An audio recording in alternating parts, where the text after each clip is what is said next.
Hi everyone! Welcome back to my channel. Today we are doing the mid-year book freakout tag. I can't believe it is that time of year where we are halfway through and everyone's releasing this tag. It's one of my favorites to watch. It's one of my favorites to do. So I'm gonna go ahead and get right into it. Let's start talking about these questions. So the first question is the best book you've read so far this year.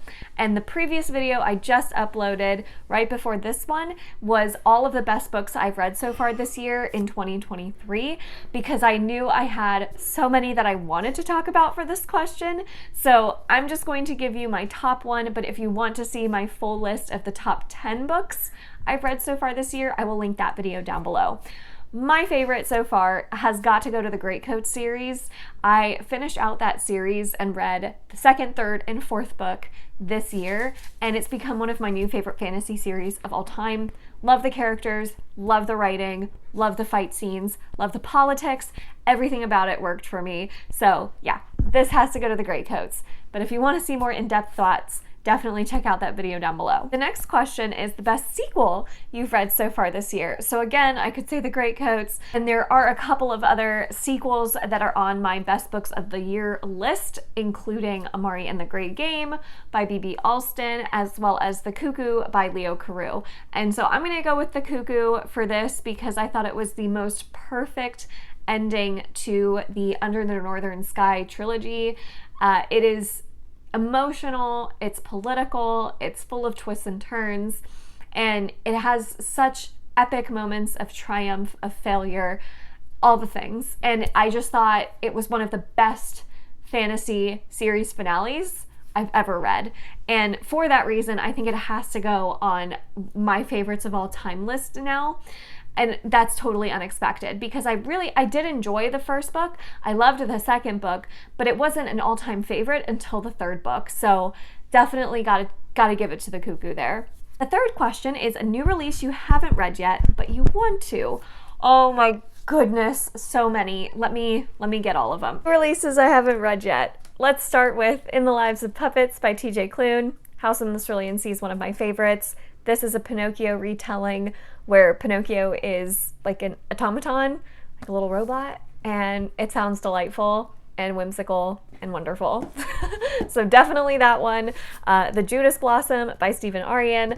I have really enjoyed The Coward and the Warrior by this author. Really liked his writing style, and this sounded like it was Persian-inspired fantasy that was going to be much more political, and I'm so excited for it. And I've been hearing some really good early reviews of it, so this is definitely another one that I want to get to, as well as Witch King by Martha Wells. Now I have to say, Witch King is probably my least anticipated on this list because I've been seeing a lot of early reviews call this very complex and convoluted, which are like my ultimate anti-buzzwords. If something is described as convoluted, I immediately turn away. I had already been sent this for a review before I saw those early reviews coming out, so I'm definitely still going to read it and go in hopefully enjoying it, but I'm very nervous now because those early reviews are not promising. The Tyranny of Faith by Richard Swan, a sequel I'm highly anticipating reading, really need to get to it soon. A Day of Fallen Night by Samantha Shannon. I've been hearing amazing things about this book. Some people saying it's even better than Priory of the Orange Tree. I've not read Priory yet, but I've heard that you can read this first and you don't have to read Priory first. So this edition is like the most beautiful book I own. I love it so much. Oh my God. Yeah, so I definitely want to read this one. That is highly anticipated, as well as The Adventures of Amina Al-Sarafi. This is another one that I am very highly anticipating. I've been seeing some mixed reviews for it. Some people loving it, some people not as impressed, but it's like pirate fun fantasy. That sounds like so much fun. And it would be a perfect summer read. So if I could get to this summer, that would be amazing. I would love to read that one. God Killer by Hannah Kaner. This is another one I've been seeing amazing reviews for. So many people love this book. I am so intrigued by this. Definitely want to get to that one. Gods of the Wordwood, The Sword Defiant. These are 2 arcs I've talked about a lot on my channel that I really want to read soon. I'm hopefully going to read these at least by next month to get some reviews out for them. And then Dragonfall by L.R. Lamb. I haven't been seeing the best reviews for this one, and I haven't heard a ton of people talking about it quite yet, but it sounded very cool. It was like an adult fantasy featuring dragons. It says the last male dragon, a desperate thief, and a bond that will save the world or shatter it. So I really like those kinds of stories with dragons and dragon riders and bonding with dragons, all the things. And this edition is so cool. So I would love to get to this soon. Oh my gosh, I love the foiling. Hopefully I can read this one. And then finally, Song of Silver, Flame Like Night by Amelie Wenzel. I read Blood Air and really enjoyed that YA fantasy by this author. This is another YA fantasy in a totally new series that I would love to read. I heard that it's great, so those are all of the new releases that I haven't read yet that I would love to. The next question is the most anticipated release for the second half of the year. Honestly, Judas Blossom by Stephen Aryan might be my most anticipated, as well as The Sun in the Void and The Jasad Air. I think both of those sounded amazing, so those are a couple, but I don't have a ton for the second half of the year so far. There may be some that I don't know are coming out yet that I need to figure out. But yeah, I would say those. Next question is biggest disappointment. Tigana by Guy Gabriel Kay. This was a book club pick for my Patreon book club. So that made it disappointing that I didn't enjoy this. And I've just heard such amazing things about this book and about this author in general that I went in thinking, maybe it wasn't going to be a favorite for me because I'd heard the writing style was like very beautiful, and that's not something that usually makes me super excited. I don't love flowery writing, but I was at least hopeful that because this was on so many people's like all-time favorites list that I would at least enjoy it, but I didn't like really anything about this book. So this is my biggest disappointment for sure. My biggest surprise though, this has already been mentioned in my best books of the year list, but The Last Tale of the Flower Bride.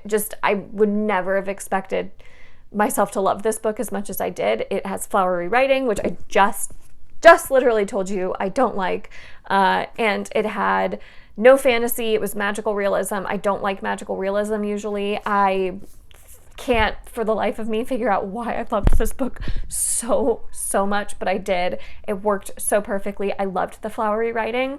I loved the gothic mystery elements and the magical realism elements. I loved it. So weird.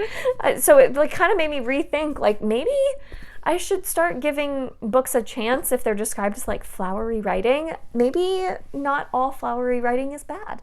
Maybe there's a chance I would like it. So it made me want to like try out The Starless Sea by Erin Morgenstern, because that was one I had always written off.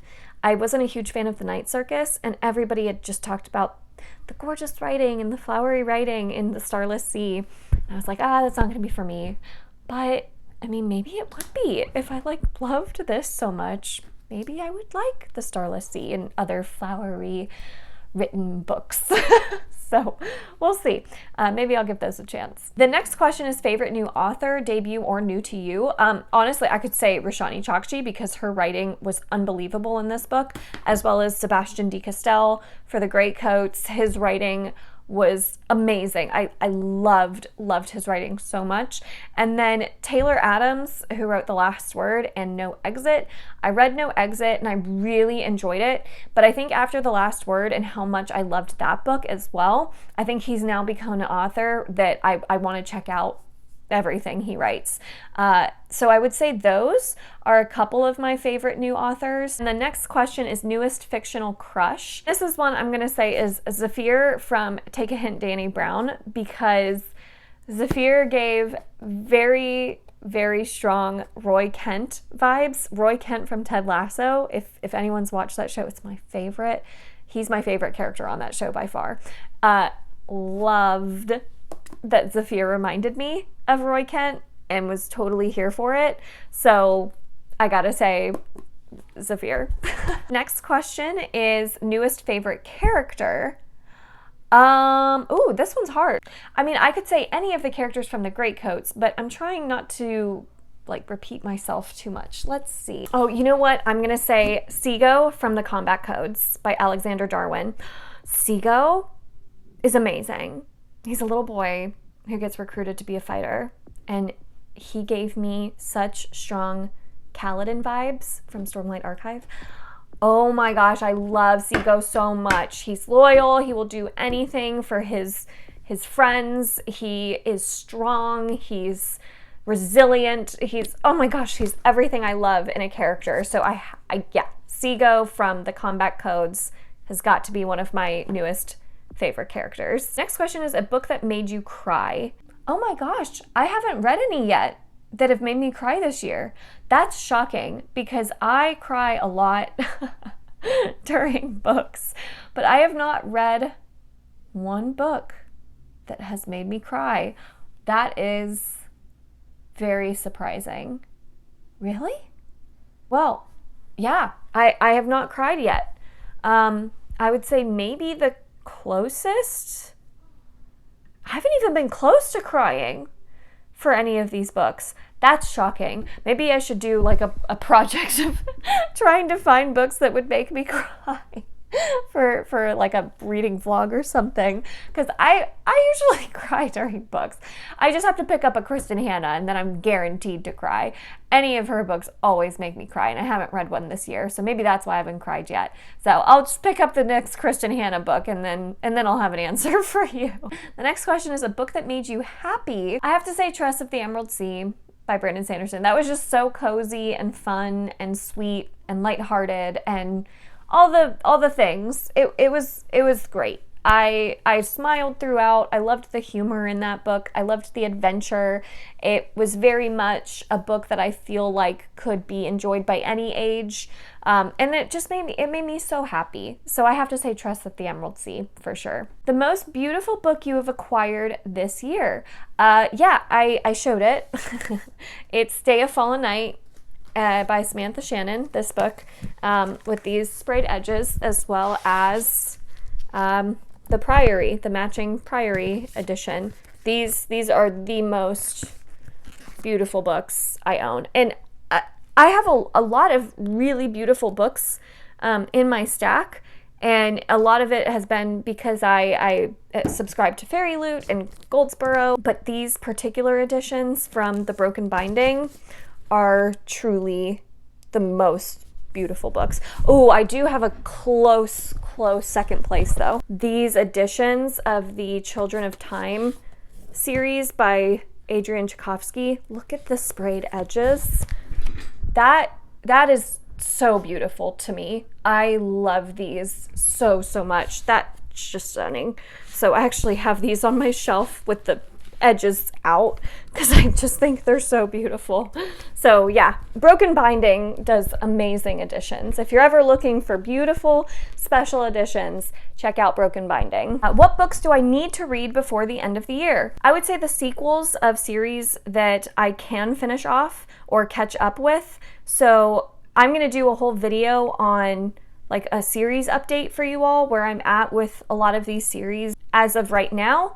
But a couple that come to mind are Tyranny of Faith by Richard Swan, as well as The Poison Song by Jen Williams. This is the third and final book in the Winnowing Flame trilogy, as well as Empire of Gold by S.A. Chakraborty. This is another one that I would really love to get to. And then I do have a book club that I run on my Patreon that every month we pick a fantasy book to read together.